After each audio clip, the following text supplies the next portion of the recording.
Katelyn, thank you so much for joining me today. I was so happy to see you when you popped up at Recital a week or two ago. You were there to see your brother who was performing. Yep. You're all grown up now? Not all grown up, but you're working more on it? Grown up. Yeah.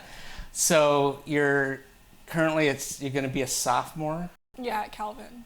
At Calvin University. I have a cousin who is the academic dean, Dr. Vanderlei is her name, and she's in the English department, which you told me you don't have to take English. I don't have to take English, no. Got out of it with AP classes, so take your AP classes. They count, right? They do. You know, they make a difference? They do.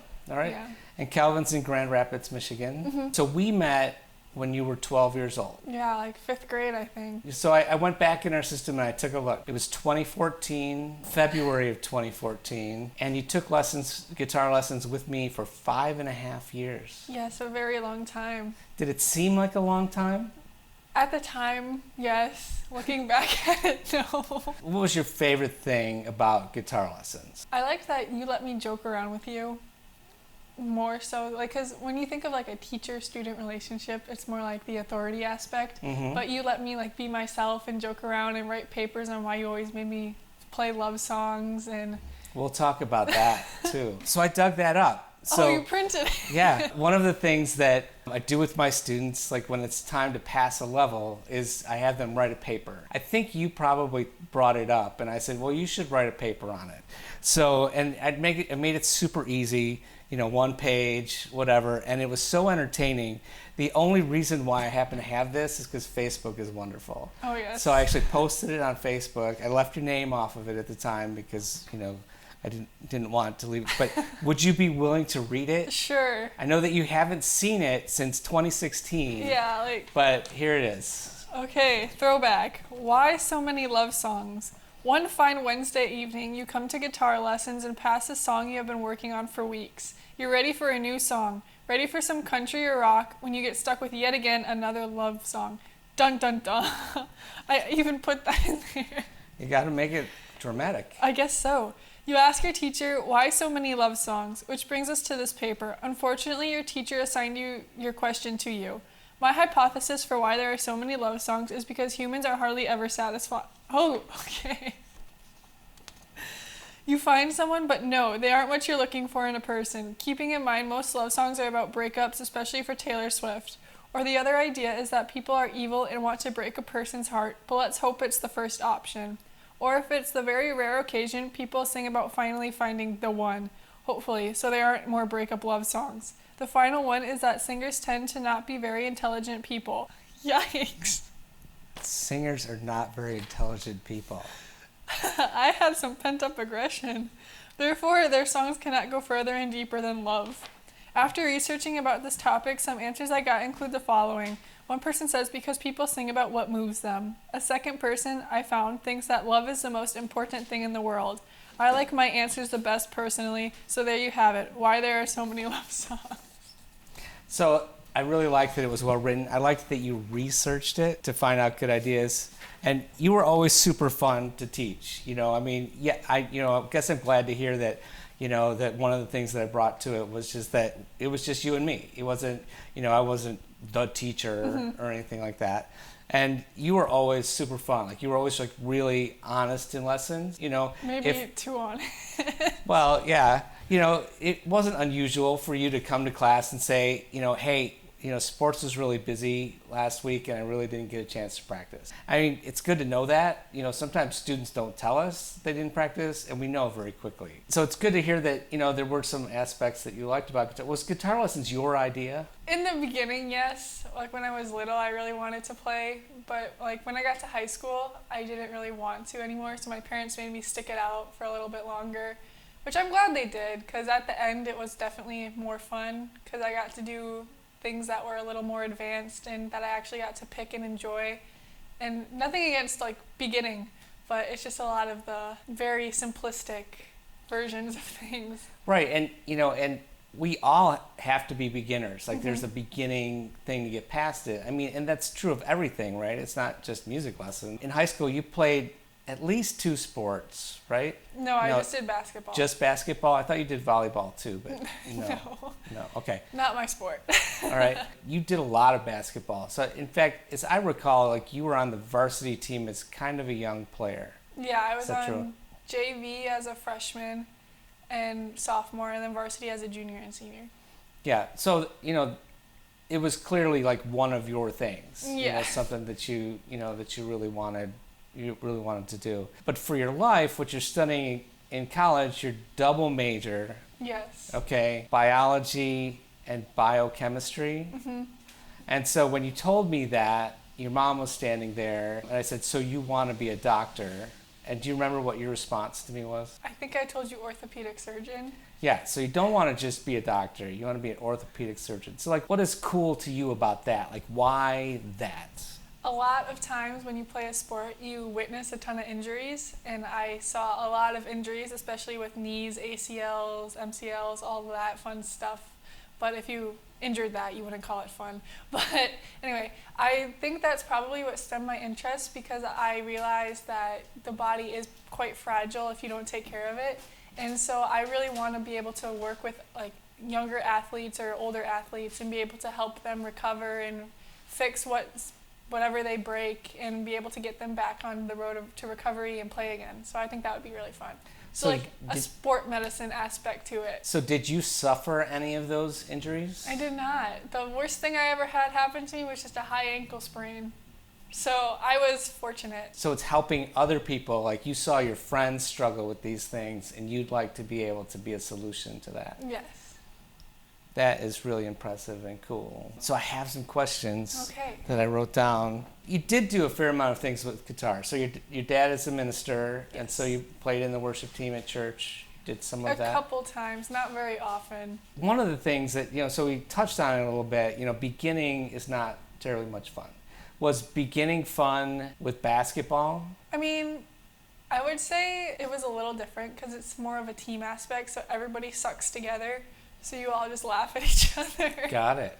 And I started in 5th grade at the little private school I went to, and everybody there had never touched a basketball before, so it was just kind of fun to see how everybody sucked. And I think that it was a little bit, I don't want to say like more encouraging in that aspect, because then you saw everybody was really sucky. Right. So in that way it was fun, but with guitar, since it's more of a one-on-one, you don't really know where other beginners are. So I feel like you're kind of like, oh, maybe I just am a little behind. You're not behind. You're not behind. Definitely not behind. Because everybody has to start somewhere. But it was like a little bit different in that way. So I do think that that's one of the things that we struggle with in private lessons, even as teachers and even as a studio, is impressing upon students and parents that, hey, it's a learning process, and yeah, you are fine. That is one of the things that I like about our group classes, is that we don't say it exactly like that. We're all sucking together, but I think it is helpful to see, he's not good at that either, or I'm good at this, he's not good at it, and you can see that there's different levels of, I really get this, but you really get this, and maybe it's all okay. Yeah, strengths and weaknesses. Kind of normalize that. And so, how do you get better at anything, whether it's basketball or guitar? Just practice. Just practice. And is practicing fun? It can be. It depends on your mindset.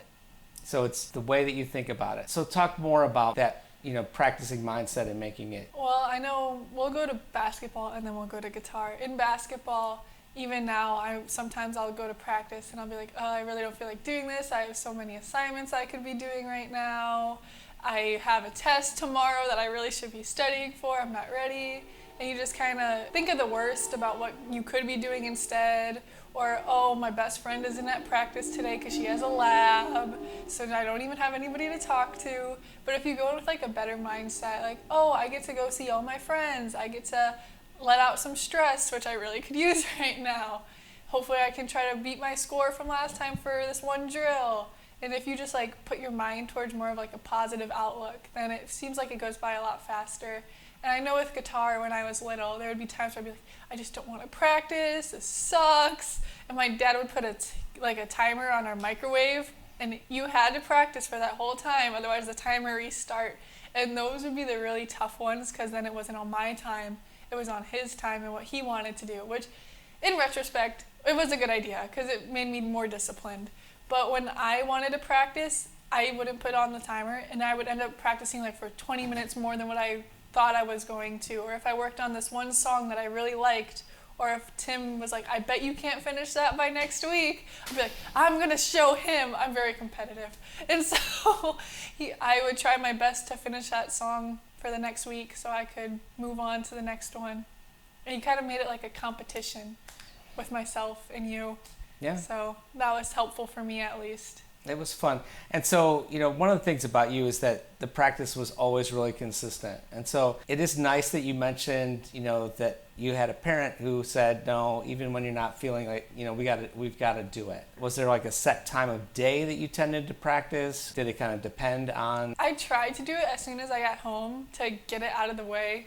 But when I had other things going on, like sports, or when I finally got to high school and I had all my AP classes that I started taking, I kind of would set it off to before I went to bed.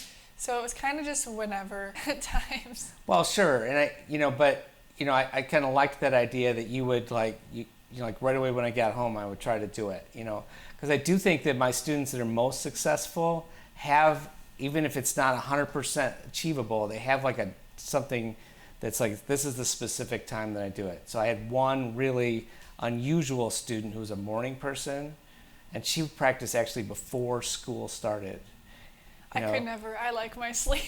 Yeah, and I think that's most of us. But if you could, but if we could each find that spot, if it's right after school because I want to get it off my list, if it's right before bed, or whatever, right before dinner, whatever, if you could kind of tie it to something. Mm-hmm. My students that I think are most consistent with it do kind of find that kind of thing. So what was your least favorite part? I don't really know. There wasn't anything that really stood out to me that I really disliked, except maybe love songs at one point. But there are a lot of love songs. I don't know. Maybe just the time of day that my lessons were at, because I had it like 5 to 5:30, I think, which is normally when I would eat dinner. Or for some school years, it would be right after practice. So I remember going straight from practice to guitar, and I would be like all sweaty and gross with my nasty basketball socks. And I would just want to go home and eat. So I think that was probably the really only thing I didn't like, was the time frame. So the worst part is when it interfered with your meals. I'm food driven. Well, everybody's got their stuff, so that's good to know. Is there anything, like in learning guitar, did it teach you any other lessons, like life lessons?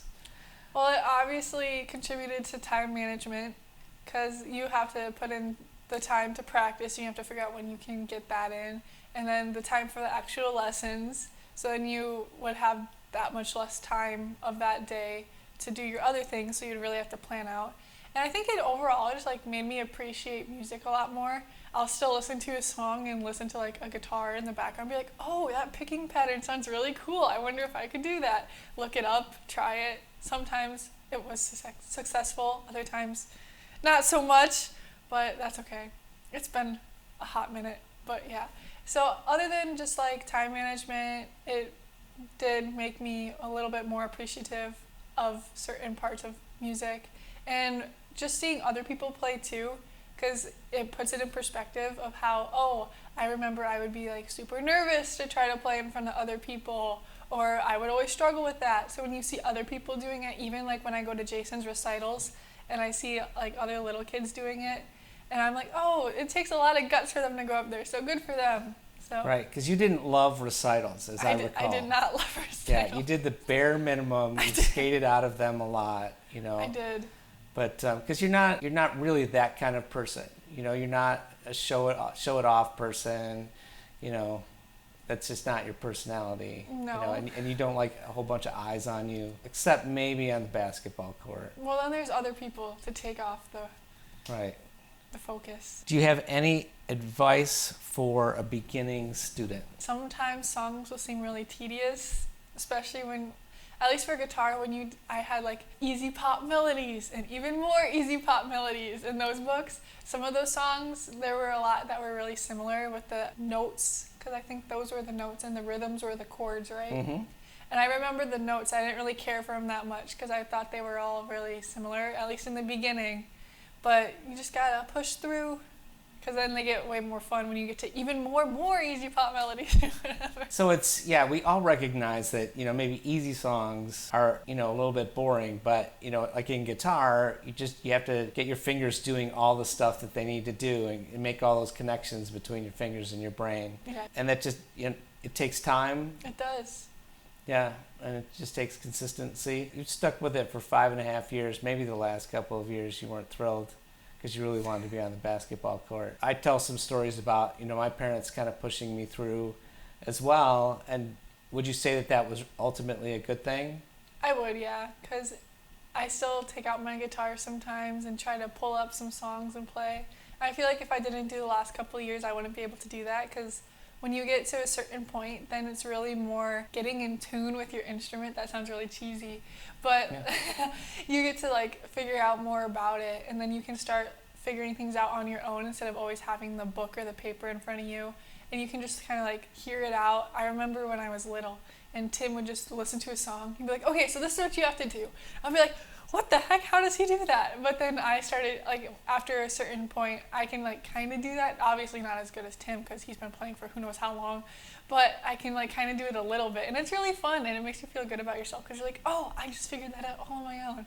So it definitely is worth the extra, even if you're, debating, I feel like I know a lot. Just stick with it a little longer. Because it's nice to feel like you know something now. Right? Yeah. It's not just something that you did or do or whatever. You actually can use it when you want to, Because we often talk about, music is something that you can do, when you're 80 or 90. I just ran across this woman who's in her 90s, and she was somewhat of a child prodigy with piano.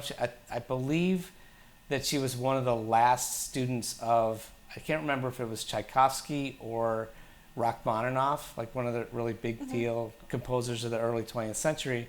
And she just recorded another album at 90-something. She's concert pianist, worthy in her 90s. And that's something that's tough to do with a lot of other things in life. You can't play basketball very well, probably at 90. You probably don't have any knees left. Probably not. So that's one of the nice things that we think about music is you can continue it on, for sure. for a really, really long time. And if you don't ever develop that proficiency where you kind of are able to do some things on your own, you just aren't going to have that, that kind of thing. Are you enjoying college? I am. Maybe a little bit more than I should, according to my dad. But well, so is that you appear to be having too much fun, and because very clearly you're doing the work and you're in it for the long haul. I mean, I am. Orthopedic surgeon is it's 4 years of undergrad, and then it's 4 years of medical school, and then there's residency, fellowship, internships. Oh my goodness, it's gonna be a long road, but it'll be worth it. So let's talk about that. So it's you're staring down. You're how old? You're almost 20. Yeah. Going on 20. So you've got another 10, half of your life, right? Yeah. Is going to be invested in this, in getting to the career, right? Yes. Not feel sorry for your parents and the tuition bills that they're going to be incurring, because they will help you, I'm sure, right? They do what they can. Yeah. We helped our children get through, but luckily none of them wanted to be doctors, so we're good to go. What keeps you motivated? Just the idea of eventually making it, I guess, and being as good as a surgeon as I can, and I don't know, it's just the idea of being able to make it that far, because one of the other reasons I really want to do it is last time I checked the statistics, only 8.5% of all orthopedic surgeons were women. So part of that is also me wanting to try to make a difference in the numbers too. So yeah, how could you be excited about 10 years of school? I thought about going back to get my master's degree, and I'm like, oh, I don't need any part of that. And we have a former employee of ours. I haven't seen him in a great many years. When he told me, because he was just a guitar student of ours, when he told me that he wanted to be a neurosurgeon, I was like, you? A neurosurgeon? And he's a neurosurgeon, and I think that that's really cool that people like you can look into the future and go, that's going to be a really long road, but the end goal is really important, and as a result, I'm willing to push through it. And I think we need to think more about that. I think a lot of times it's easy for us to look at other people and see, and it doesn't matter what it is, whether it's music or whether it's school or, whatever, it's just easy for them, right? It's nothing easy about it, right? You have to study and do basketball and, do all of the other things. And, how do you make that all work? I guess you're very committed to what you want to do. You're not easily swayed, very headstrong. Gotta just keep pushing. You gotta just keep pushing. I think that is a great way to look at it, because there are days, there's probably days when you get up and just like, I just don't want to do it. Or you accidentally oversleep your biostats class, but it only happened once. It's okay. Right, because you learned your lesson. I did. Yeah. Are there things you don't like about college? Not really. Yeah, right. Well, and you shouldn't when you're a sophomore. I guess the only thing I really don't like is how big the tuition is. But other than that, It's a lot. It's going to be a lot. Maybe by the time you get there, they'll forgive all your student loans. We'll see. And it'll be becoming a thing. So I hope you don't spend half of your career paying back student loans. But me too. We'll see. yeah. We'll see. Well, Katelyn, I really appreciate you coming to talk to me. This was like so much fun for me. Was this okay for you? Yes, I enjoyed it. It was All a right. lot of fun. And I'm going to be watching as you continue on your journey, and I hope you'll check back with me once in a while, and maybe I'll assign you some paper on why is something biochemical. I'll try to keep it relatively easy. Sounds good. All right. Katelyn, thank you. Yeah, thanks for having me.